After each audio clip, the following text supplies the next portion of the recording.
যদি বলি এমন মুচমুচে অনিয়ন পকোড়া বা পেঁয়াজি মাত্র আমি ১ চামচ তেলে তৈরি করেছি, তাহলে কি বিশ্বাস করবে?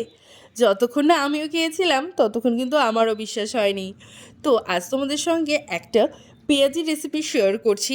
তার জন্য একটা মিক্সিং জারের মধ্যে আতপ চাল আর মসুর ডাল, তার সাথে সামান্য একটুখানি রসুন কুচি, কাঁচা লঙ্কা কুচি আর সামান্য একটু পেঁয়াজ দিয়ে ভালো মতো স্মুথ পেস্ট তৈরি করে নেব। কিছুটা পরিমাণে আতপ চাল আর মসুর ডাল রেখে দিয়েছিলাম।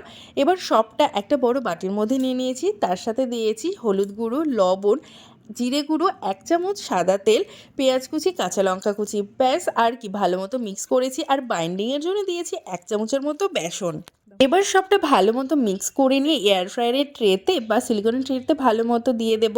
তোমাদের কাছে যদি এয়ার ফ্রায়ার না থাকে তাহলে কড়াই সামান্য একটুখানি তেলের মধ্যে একদম অল্প আঁচে বেশ সময় করে ভেজে নিতে পারো, তাহলে কিন্তু খুব সহজে তৈরি করে নিতে পারবে।